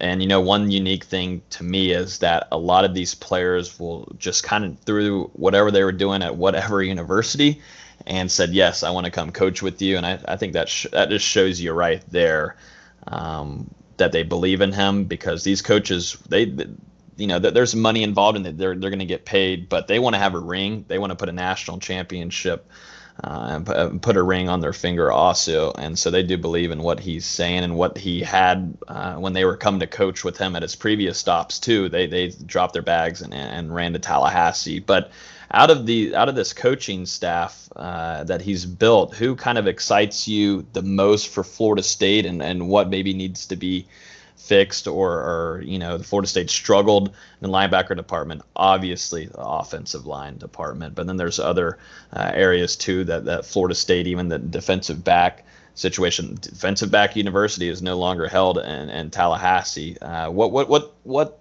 guy that they brought in kind of excites you the most, or what you heard in interviews and maybe his track record? I think Chris Marv, like you just mentioned, linebackers, he really does excite me. I mean, he is a phenomenal teacher of the game, and Mississippi State's defense and their linebackers were really good for quite a few years that he was there. And I'm a fan, I'm a fan that he was able to go and get the DBs, Coach Rushing, bring them from Memphis, because they had some pretty good DB play for guys that weren't maybe your prototypical first round or second round picks. And I know he wanted Lanning from Georgia, but he ended up getting Fuller, and that's fine too, and that he's a really smart guy. And Dillingham obviously is exciting because he coached with Malzahn, and so you'd love to just be a fly on the wall on those meetings of what Dillingham learned from a Gus Malzahn offense, what he can bring to the table with what is already Norvell's offense and what's already potent. But for me, do you want to know what the most exciting thing is? It's the organization, right? I think going and getting the LA Rams pretty much director of operations, I think that's huge. I think the emphasis on support staff, the emphasis on having, like I said, organizational people around you to make sure things are running at a elite level, that can't be understated, because that's where everything starts. I mean, he's even getting extra support staff for the strength and conditioning program. And that's what you want to see from someone, is that the foundation of your building is going to be rock solid, rock concrete. And I'm excited. I think he's doing all the right things to make sure that this program is run in a elite manner. And then the rest of it will be getting talent. And we all know Florida State will get the talent that it needs to be getting very soon. And the note on Rushing, I've heard some very high things from him, close with Florida State. And they said they definitely were excited to have him. And one thing is that, Florida State continues to bring in rich talent in that backfield on defense. It's just that it doesn't seem like it has been developed very well. The coaching has been poor, and you can see it's been a struggle for Florida State the last couple of seasons. Florida State, just for some reason, will continue to bring in guys with extreme talent. Akeem Dent's back there right now. I still have very high hopes for Travis Jay, and you're still going to bring in Demore Tate. There is going to always be guys that are dogs that come and play at those positions, and just imagine what TJ Rushing can do, and hopefully it works very well and he's successful. So I'm that hire's growing on me too. But yeah, I think that's pretty much going to do it. I think we went about an hour here. I know we talked about going for 30 minutes, but we went for an hour. Well, you told us earlier that you there was nothing else going on for you tonight, so we were just going to take full advantage of you. I appreciate you guys having me, and as always, y'all do such a great job, and continued best wishes for success. Yes, thank you. Where can they find the podcast? I know that there's so many friggin' platforms now, but iTunes, where else? So we're on iTunes with Apple Podcasts. You search Osceola, and we'll be there under Tuck Talk. And then we're also on SoundCloud, Podbean, and we're working to get on Spotify and Google Podcasts as well. But yeah, that's where you can find us. Awesome, perfect. We most certainly, I know, would like to have you on when it gets close to March Madness, because I think we're going to have a lot more to talk about, and we're going to see what Florida State's going to shake up with. Number 1 seed, 2, what's going to happen there. I know from my end, definitely enjoy having you on there. I've always respected what you've done since I've gotten to know you. We're both local projects here in Tallahassee, so I'm excited to see you, because this man right here, it's only the beginning for him. So I'm definitely glad and appreciative of you coming on here and spending a full hour with us tonight, late on a Tuesday evening. No, I really appreciate it. And a quick shout out to Florida State women's basketball. I'm their radio play-by-play voice. So got to give them a shout-out. Sue Semrau's team is fantastic. They got a legit chance at a Final Four as well. So come out, pack the tuck, and come watch the Lady Noles destroy. Absolutely. Thanks, man, for coming on. All right. Appreciate it, Logan. Take care, guys. Let's see here. Let's get into the questions here to end off the podcast. I don't think we have enough time, sadly, for this podcast to do trivia and then also our fun fact segment. Sadly, we'll make sure to load it up next week. We just have had a loaded podcast, and I don't think we only got about probably 10 to 15 minutes more. So we're going to run through these questions. Thanks, as always, for sending us these wonderful questions, even these random ones, which are very scary sometimes. So we're going to start off with Rocket Boy 666. Once again, thanks for throwing us a question. He asks, what will be the biggest shocker on signing day? Think Norvell has any more surprises? ? That's an interesting one, because I think Florida State is on a momentum ride right now. That started with Purdy flipping from Louisville to FSU. You still get a talented defensive end coming from IMG with Josh Griffiths. I think that also brings up some momentum. And you're going to most likely keep Damori Tate, who might potentially end up being a 5-star guy that you bring back on that backfield, like we were talking about earlier with defensive back unit that you'll hear in our interview with Ariya. Yeah, I mean, I totally agree with you. And there's some offensive linemen that would fit that bill. You have center Cedric Van Pran, currently committed to Georgia, but Florida State, they've been trying to get him in for an official visit. He has a good relationship with Alex Atkins. So I think if they can get him in for an official, there's a chance they can flip him from Georgia on National Signing Day. And then also 4-star guard Marcus Henderson, a Memphis native. He's had some interest from Alabama, but he's very familiar with Norvell, also Atkins, and he's another guy. If they can get him to officially visit Tallahassee and see what Norvell wants to build here, I think he could potentially be a guy FSU lands. Next question comes from One Day at a Time. One asks, any rumors on Costello and his 2 line mates? No really update here. I know we've talked about the 2 Stanford offensive linemen, Devery Hamilton and Henry Haddis, a couple times. Also, KJ Costello is mentioned as a potential grad transfer quarterback. But at this point in time, I don't think Florida State's going to end up with any of them. I think the 2 offensive line transfers are both going to end up in the Big 12. I'm not really sure about Costello at this point, but from what I understand, this isn't Florida State missing out on transfers as much as Florida State being selective about who they're pursuing. The next question comes from Caden McGee. What is Norvell and Dillingham's offense going to look like in 2020, and how many running backs are going to be featured? This one from Caden is obviously, Norvell is going to be calling plays here. Dillingham is kind of just going to be his operative, and the way that they'll look back at tape. They'll also watch in the stadium, and Dillingham has said that he likes to be up in the box and shoot down to Norvell and what he's seen to help Norvell on calling plays. But obviously, Florida State is wanting to bring in more running back depth, which they have started off doing with bringing in Corbin from Texas A&M. They still need to receive a waiver in order to see if he is going to be eligible to play for Florida State in the 2020 season. So you get to keep, which we're expecting, is Kalen LeBourne, who comes in and he's had experience the last couple of seasons, but he's going to be your premier running back, and we're expecting him to stay at Florida State and not transfer. But Florida State has got to kind of build around a good running back unit more than anything to start off and to figure out who's going to be featured. Yeah, and really, I like the offense that they're bringing into Florida State. I've heard it referred to as an up-tempo pro style, which to me means we're going to see mixes of both under center play and also in the shotgun, and there will be some elements of RPO and things like that.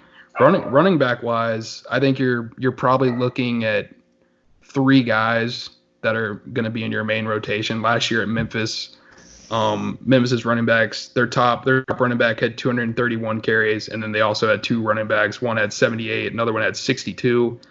And another interesting wrinkle to think about is the possibility of wide receivers getting involved more in the run game. Memphis did have 2 wide receivers. One had 15 carries, one had 33 carries. So I think really they're going to be dynamic at getting the ball all over the field to playmakers. Next question comes from Coach 08. Sorry if I screwed that up, Coach. 081. He asked, tight end targets besides Peterson, and how's it looking with the Arkansas tight end? Will Woodby play star or safety, star, or outside linebacker? And I'll start off with just at the end of this question here. I think Norvell and Adam Fuller, primarily Fuller and TJ Rushing are going to want to utilize Woodby for what he came for as being a DB. I think you're going to see a bigger movement, and then by DB, I think he'll go back to playing a safety role. But I think with this staff, I think they're going to really push for these younger linebackers to get into the rotation. They had some playing time during their true freshman year this year. A few of them did. And I think there's also going to be obviously they're going to be utilized really early on. I wouldn't be surprised if you see a lot of these young dudes get in and you see them in Atlanta, because being able to use Woodby back there for what he is experienced in, but also his skill set primarily is what needs to be done. And I think you're going to see, I think that's kind of what we've also been hearing too on what this coaching staff will do with Jaden Lars Woodby. Yeah, and I'm also under the impression that Woodby will be playing safety next year in this defense. But talking about the tight end targets, obviously there's ULM grad transfer Josh Peterson. He's a guy that it's been rumored that Florida State is the favorite to land him this summer after he graduates. The Arkansas tight end that Coach Oates is referring to, Grayson Gunter, he actually recently committed to a school. I just had it pulled up and I totally lost it. Oh, no. Grayson Gunter is transferring to Southern Miss, so he won't be a guy that FSU will be getting. Another prospect to watch out for is number 1 JUCO tight end Austin White. I know Chris Thompson has been involved with him, so he's a guy that I've said it a lot about some of these prospects, but FSU needs to get him on campus to have a legitimate shot at landing his signature in February. Up next, I feel like we should just kind of have a side podcast now in this state of Florida State for just transfers and graduate transfers and all that kind of mess. But this is another good question coming from KRIB Jr., Crib Jr., asks, what are we doing in the portal for offensive tackle, grad transfers, and edge defenders? To me, it's really the same update that we had last podcast. FSU, they've already landed one graduate transfer in Devontae Taylor from FIU. He's expected to slot in at right tackle. And then you have Devin Cochran from Vanderbilt. He's a guy the staff is heavily involved with at this point. He's going to be probably one of the most highly sought-after transfers on the entire market. Not expected to decide closer to March, April timeline, I would say. So we'll see. I think he's going to end up visiting Florida State. He has a really good relationship with Chris Marv and also Alex Atkins, who seems to have a relationship with everybody. And then off the edge, you have Quincy Roche, a guy we talked about who recently decided to transfer from Temple. I know he visited Miami over the weekend and didn't end up committing there, but I'm not sure how high up Florida State is on his list. And if your guys are ever wanting to keep up to date with transfers, recruits, all that kind of stuff, I definitely suggest following Dustin on Twitter. You can find his Twitter below in the description, and he'll keep you updated a lot on a lot of things. He's on point with all this. Next question is coming from Tramel B85, and this is going to be our last regular question regarding football. He asked, grad transfer quarterback. I saw one of our coaches is following the Holcomb kid with Kansas State. Was that before joining the FSU staff or something to keep on? ? And I believe this question is referring to Kansas State transfer quarterback John Holcomb. He announced that he was going to be transferring over the weekend, but he's actually already found a new home, which will be right here in Tallahassee. Holcomb is actually transferring to FAMU. So exciting what's going on across the track. Let's see here. So now we have some random questions, which we'll end the podcast on. I'm glad we have this now. One coming from our regular listener, Heath. I'm going to call you and also Trey Rowland from the Rollcast podcast.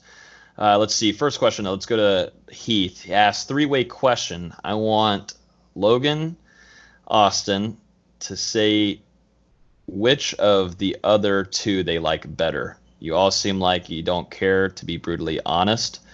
Plus, it makes for great content. Plus, all Chick-fil-A sauce is ass.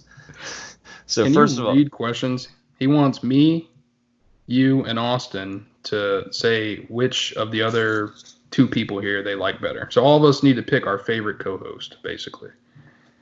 so I just get to pick one then, right? Do you like me better or do you like Austin better, and why? This is tough for me, and I'm not coming right away with my answer. I've been with Dustin for a long while now. He's kind of gotten more moody the last couple of weeks for some reason. This week he actually didn't answer a few of my calls, and he's acting like he has something to do during the week, which he hasn't had anything to do for the week, I don't think, at all, and he might be lying to me. There might be a lot of Celtics games on. There are. Austin has brought in a lot of good analysis. I think he's been a hit on the podcast. He might have some trouble in his DMs with girls, which is really disappointing. Hear the Spear as a name heard around the world, and I don't know how that's not working in the DMs. Let's see here. Can I do it for right now? I think I'm really. I think my favorite's going to be, at least for right now, since Dustin's been moody, I'm going to go with Austin. Wow. I'm actually stunned. That's funny because typically I would pick Logan to be my favorite co-host since he's the one that cuts. Yeah, because you cut all my checks. So I got to be nice to you. But. Yeah, weren't you just complaining that I don't cut enough checks? I was about to say, what checks? Well, that's what I'm saying. Now I'm going with Austin because he pays me more. Plus you're Wait. What? Wait. What do you say? Plus I'm what? A bitch. Hey, I'm the one that has to edit all your screw ups in here. Although Plus the last Chick-fil-A sauce is ass, and that's another reason I don't like you. Oh wait, no. Well, Chick-fil-A sauce is not my favorite. I like Polynesian sauce. Yeah. So don't. I guess he means all Chick. He says all Chick-fil-A sauce. Yeah. So I guess he means which is the correct answer. It's the correct response. Yeah. Dustin also can't read questions, so he comes after me from earlier. Jeez. Wait, Austin just acts like he can get away with it, So what's going on, rookie? Who are you gonna pick on who you like the most on this podcast? Well, usually Dustin's pretty good about getting my articles out on time. Mm. He gets the images out. He gets them out on socials. Dustin, I'm a grinder. You remember I reminded you, and I said we need to get Austin's piece out. Because you didn't. What are you reminding me for? You're supposed to post it. Well, no, because I thought that you had a great basketball social media caption, so I was leaving that to you. You think a lot of stuff, huh? You never confirm. See, this is the content Heath is wanting right here. He's trying to break us up. Yeah, see, that we won't let this happen. We will stay united. Hey, when we bring Heath on Friday night, we'll let him take your spot, Logan. Who the hell is going to be recording and editing? I would love to see Dustin get himself into an editing program. We all know that's not a good idea. Fisher's already told you that. Wait, Austin, go ahead real quick. I don't know. It's tough. I'd be that nice to the guy. Come on. You know who you're picking. Yeah, I'm picking Dustin. He's my basketball guy. So I'm 0 of 2. Can I just pick myself then so I can have one person? No. Oh, damn. And I don't think Fisher's going to pick you either if you want to call him up. Oh, man. Yeah, he probably well, I don't know. Brutal. Yeah, this really sucks. So founder gets screwed over. I'm fine with it. I'll take it. Let's see here. Up next, from one of Dustin's favorite podcasts. I know I've heard it multiple times, and also Richie is also a contributor on with NoleGameDay.com. He's a super producer. Trey asks us, which is going to be really interesting here for us idiots, regarding wrestling. He says, compare this year's basketball team to a historical wrestling faction. So I guess he's talking about a wrestling team that is or a wrestling group. See, this is already starting off. I have no idea what the fuck he's talking about.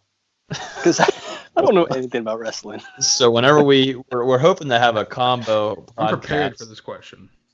Yeah, we're hoping to have a combo podcast coming up this off season with the Rollcast crew and then also us. So we better figure out our friggin' wrestling shit. But Dustin said he's gonna take care of it for us and represent Hear the Spear.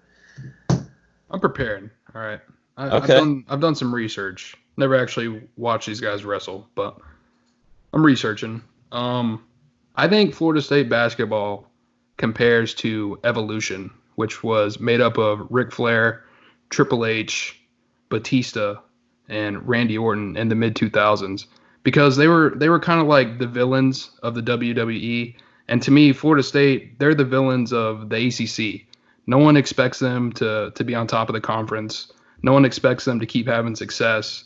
But here they are grinding away and, still at the top of this conference and potentially a chance to go very far in March. So, yeah, that's mine. Evolution. That's great. I love Leonard that. Hamilton has evolved the Florida State basketball program, so I think it fits. Oh, God. I can't believe you just said that. And that just ruined everything. So, yeah. So, obviously, we need to do our research on wrestling WWE more before we have our combo pod with them in the off season. Note taken there. But yeah, I think that will do it for the end of this podcast on Hear the Spear. I think we're getting close to the end of our running time. This is an extremely long podcast. So thank you guys so much for listening. We definitely appreciate Ariya coming on. Thanks to Austin for putting that together. He was excellent. You guys killed it for the basketball preview. As always, you can follow us on Twitter at Hear the Spear. You can follow and subscribe on YouTube. You'll be notified every time we upload a new podcast. Also, if you're on iTunes or anywhere else, if you're listening through the article right now, which you're crazy if you're still on this webpage, but if you are, make sure you subscribe on iTunes, SoundCloud, Spotify, Google Play. We're everywhere. Just hit the subscribe button. It will automatically add to your phone. You'll be notified every time we have a new episode. And always, thank you so much for listening. This has been an incredible couple of weeks. We're excited for the rest of 2020 with Hear the Spear. And yeah, y'all have a great rest of y'all's week, and you'll be hearing from us also this weekend.